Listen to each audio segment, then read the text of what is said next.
आज आमच्या दादा मोडकजींच्या नेतृत्वाखाली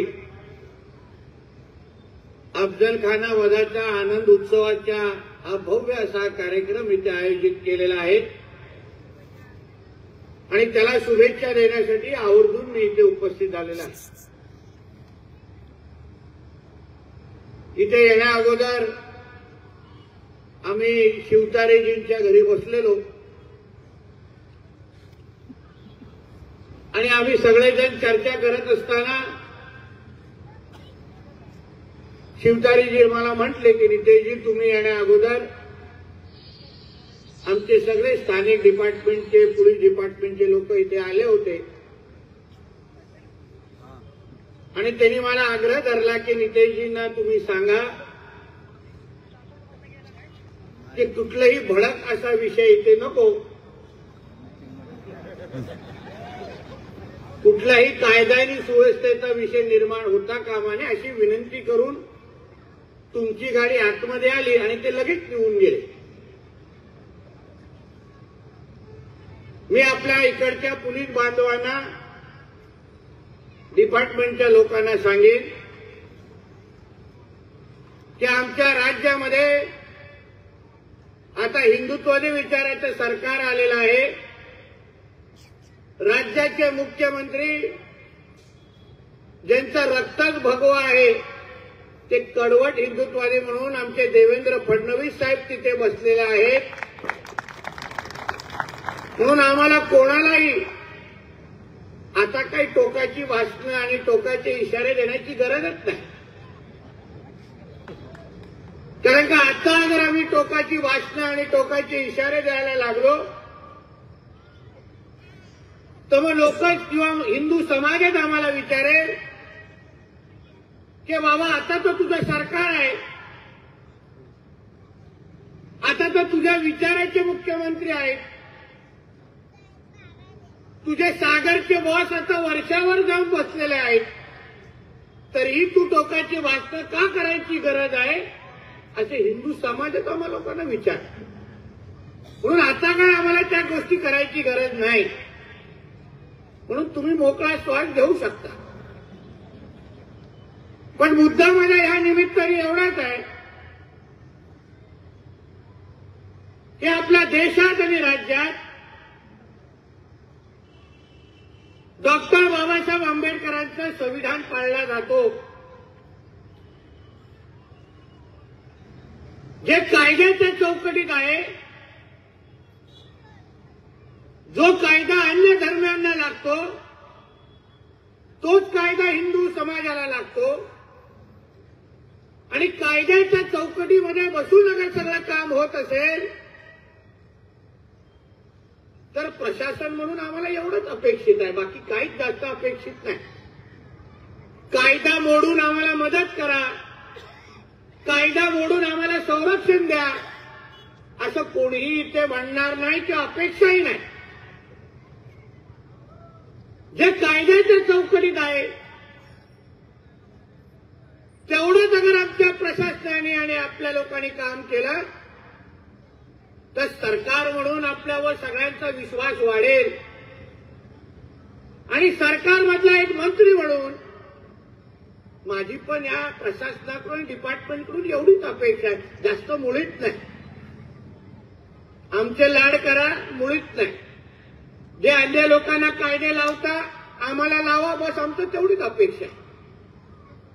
पण आता मला एक विचारलं पाहिजे, मी आमच्या दादांवर बसलो, त्यांच्या गौशाळेकडे गेलो, मग त्यांच्याबरोबर येते थोडे तास दीड तास वावरत होतो, बोलत होतो, त्यांना असं सांगण्यात आलं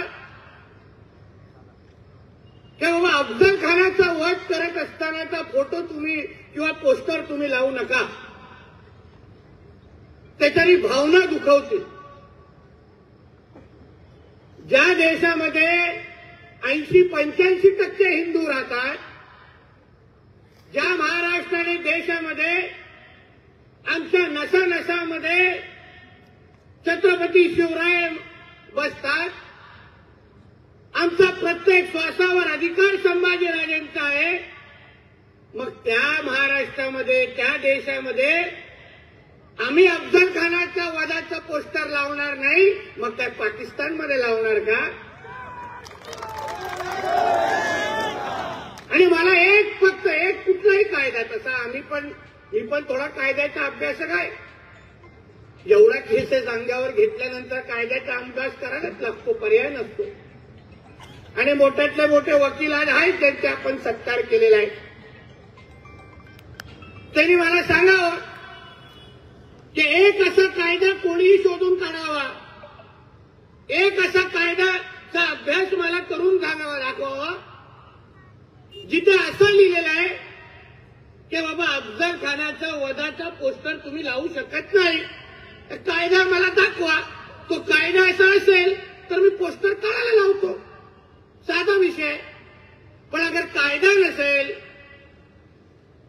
कुठलाही कायदा मोडत नसेल, तर मग आमच्या हिंदू राष्ट्रामध्ये, शिवरायांच्या महाराष्ट्रामध्ये इथे चौकामध्ये नाही, घराघरावर अफजल खानाच्या वधाचे पोस्टर लागतील आणि कोणी काही करू शकणार नाही, काहीच करू शकणार नाही. कारण का कायदाच नाही तसा.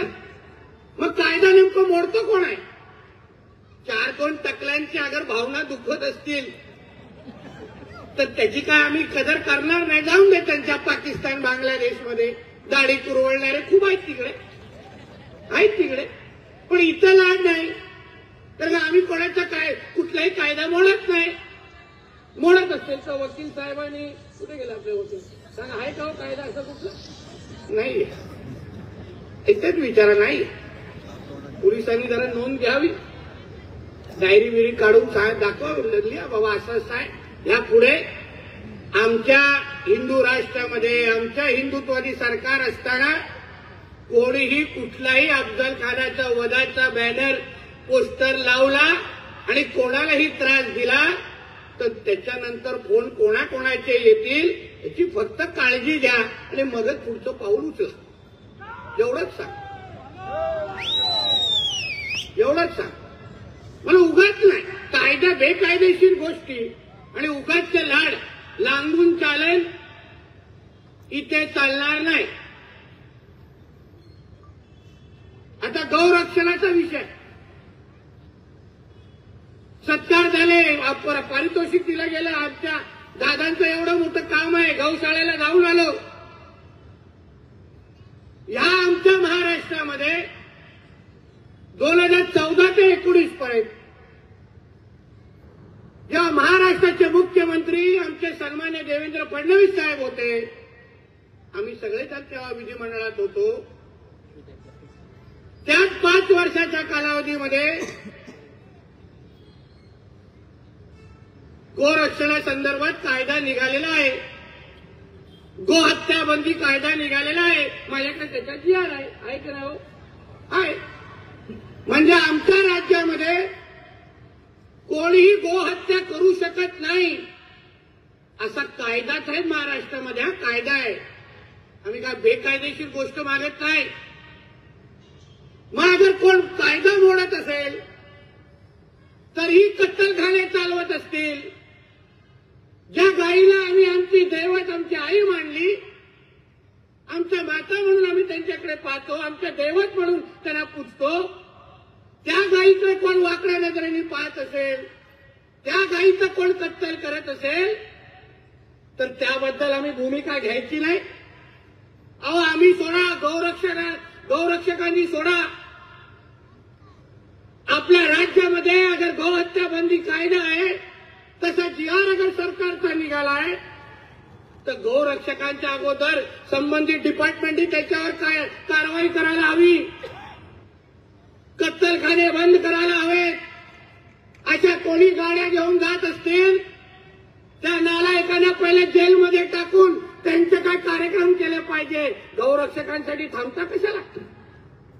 म्हणून कायदा अगर तुम्हाला पाळायला जमत नसेल तर सरकार म्हणून आता आम्ही मंत्री सरकारमध्ये बसलोय, आम्ही आहोत तिथे, आमची CCTV ऑन आहे, आम्ही पाहतोय काय काय चाललंय, कोण कोण या कत्तलखानेकरांना मदत करतायत. कोणाच्या घराघरामध्ये संध्याकाळी बिर्याणी पोचतायत, सगळी माहिती आम्ही गोळा करणार. आता या राज्यामध्ये चालणार नाही. जो कायदेशीर विषय आहे, ज्या संबंधित आमच्या राज्यामध्ये अगर गोहत्या बंदी कायदा लागू आहे, तर आमच्या राज्यामध्ये एक पण कत्तलखाना सुरू राहता कामा नये, आणि ही आमची भूमिका आहे. येणाऱ्या कालावधीमध्ये मी तुम्हाला विश्वास देतो, या आमच्या भगवाधारी महाराष्ट्रामध्ये आम्ही आमचा महाराष्ट्र कत्तलखाना मुक्त केल्याशिवाय आम्ही गप्प बसणार नाही. हा शब्द तुम्हाला मी देतोय. नाही चालणार आमच्या राज्यामध्ये, लाड नाही चालणार. गरज काय? बेकायदेशीर गोष्टी. कायदे आहेत ना, कायदा पाळायला सांगा. कायदा पाळायला जमत नसेल तर ढोंगणावर लाट मारायला पाठवून द्या पाकिस्तानमध्ये. जाऊन दे तिथे घाण सगळी इकडून. कशाला पाहिजे घाण आपल्याला इथे? म्हणून साधा आमचं एवढंच म्हणणं आहे सगळ्या जणांना.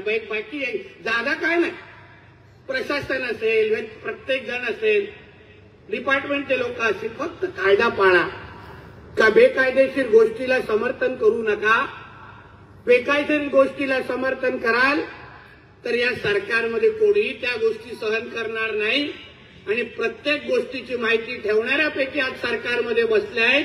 कडवट हिंदुत्ववादी आमच्यासारखे सरकारमध्ये बसले आहेत. ह्या गोष्टी फक्त आठवण करून देण्यासाठी हे सगळ्या गोष्टी सांग. नंतर बोलू नका की आठवण केली नाही, है ना. दोघांचा त्रास झाल्यानंतर आठवण कशा केली ना असं म्हणून आम्हाला कायदा पाळा तुम्ही. बाकी एवढंच म्हणतो. किल्ल्यांवर होणारे अतिक्रमण सांगा मला तुम्ही. कुठल्या कायद्यामध्ये लिहिलंय? कुठल्या इतिहासामध्ये लिहिलंय? आमचे जाधवसाहेब बसले, जाधवगड सगळं त्यांच्या परिसरातलं आहे. आज महाराष्ट्रातल्या किल्ल्यांवर काय परिस्थिती चालली? छत्रपती शिवरायांना आपण आपलं दैवत मानतो, नतमस्तक होतो त्यांच्या समोर. तर किल्ल्यांवर होणारे हे जे हिरवे चादरांची जिथे नाटक चालू आहे, जिथे दिसतं तिथे हिरवे चादर टाकतात आणि मग तिथे आपलं सगळं आपले थडगे उभे करतात. हे कोणाची परवानगी आहे? कुठल्या इतिहासामध्ये लिहिलं आहे? अहो साधा काय चुकीचे बांबू तरी उभं केलं ना तरी पण आमचे ते डिपार्टमेंटचे लोक तिथे लगेच कारवाई करतात. केंद्राचं डिपार्टमेंट आहे. साधा एक काही छोटं मला सिंधुदुर्ग किल्ल्यावर तिथे शिवमंदिर आहे. तिकडच्या लोकांनी आम्हाला येऊन विनंती केली की साहेब जरा इथे डागडुजीकरण करायचंय, आम्हाला करा, तुम्ही मदत करा.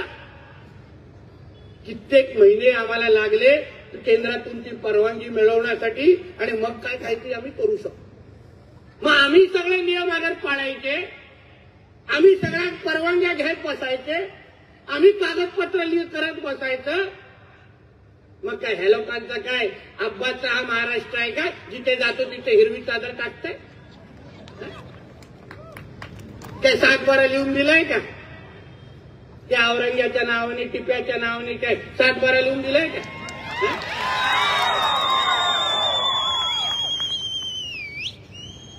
म्हणून आता काय आम्ही कुठलेही कायदा मोडण्याची भाषा नाही करणार. गरज नाही. आता आलोय सरकारमध्ये.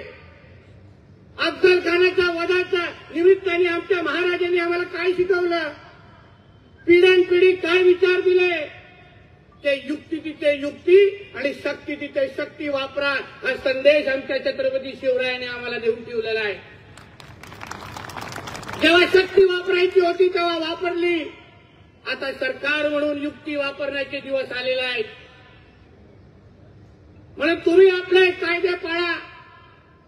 जे काय बेकायदेशीर आहे प्रशासनाला सांगेन, डिपार्टमेंटच्या आमच्या लोकांना सांगेन, बेकायदेशीर गोष्टीला कुठलाही प्रोत्साहन देऊ नका. जे कायदे तुम्ही हिंदू समाजाला लावता तेच कायदे अन्य धर्माला लावले पाहिजेत. आमच्या मिरवणुका अगर 10 वाजेपर्यंत अगर चालत असतील तर मोहरमच्या आणि ईदच्या मिरवणुका पण 10 वाजल्यापर्यंतच वाजलं पाहिजे. 1 मिनिट जास्त परवानगी द्यायची नाही. या सगळ्या गोष्टीवर बारकाईने आमचं लक्ष असेल. म्हणून दादांना तुम्हाला सांगतो, वाद ऐकलं त्यांचं पूर्ण. म्हणजे माझं दादा चिंता करू नका, योग्य माणसाला स्टेजवर या कार्यक्रमाला बोलवलेलं आहे, योग्य माणसाला बोल. आपल्या आता कानावर गेलाय ना, आपण डायरेक्ट बोलणारे कमी आणि कार्यक्रमवाले जास्त आहोत. तुमचा हक्काचा विचाराचा माणूस सरकारमध्ये बसलाय,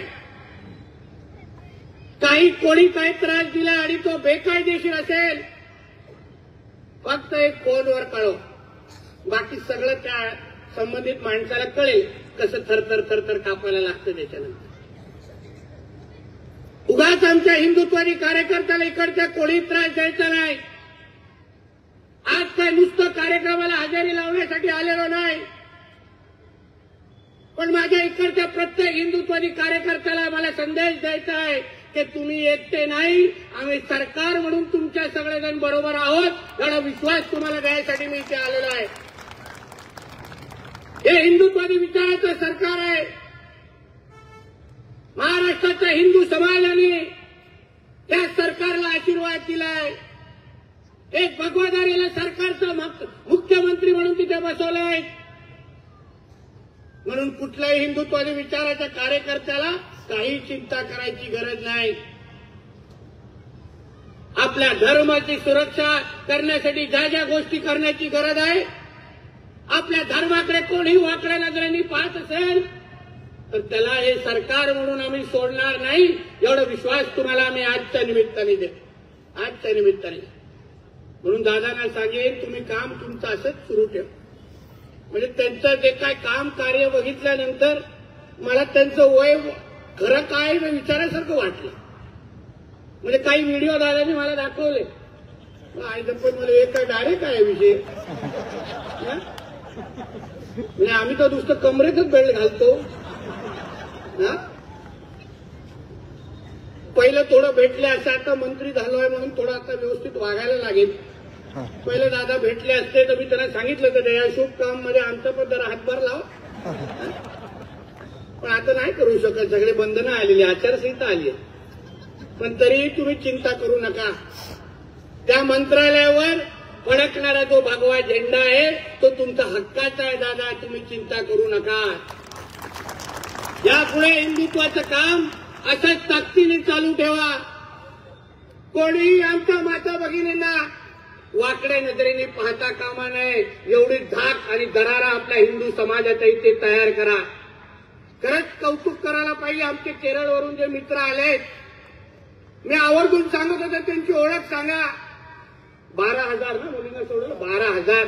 अहो, एक आपल्या भगिनींना घरी आणण्यासाठी किती मेहनत करायला लागते ना, आमच्या सगळ्यासारख्या हिंदुत्वादी कार्यकर्त्यांना विचारा.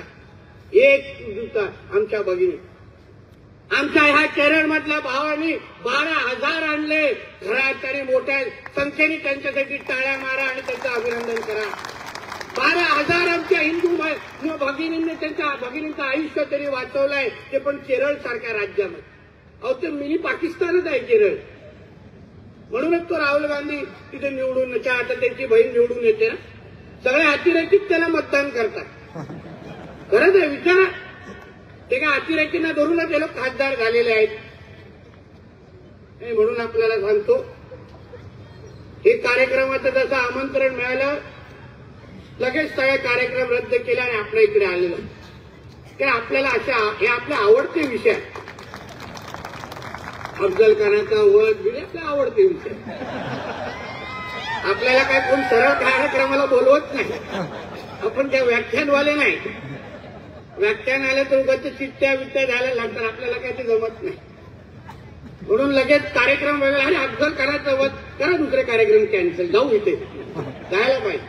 आणि इथे आल्यानंतर दादांचं काम पाहिल्यानंतर, जे काय एकंदरीत तुम्हाला सगळ्यांना भेटल्यानंतर, यापुढे दादा तुम्हाला सांगतो, तुम्ही चिंता करू नका.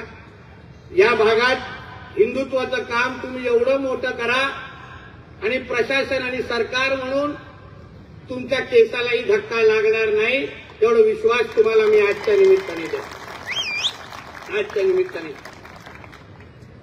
आपल्याला काय करायचं का, बेकायदेशीर विषय काहीच करायचं. म्हणून आपल्याला जाता जाता एवढंच सांगेन, आपण जो आदर सत्कार केला तो निश्चित पद्धतीने मला समाधान आणि मला आनंद झाला.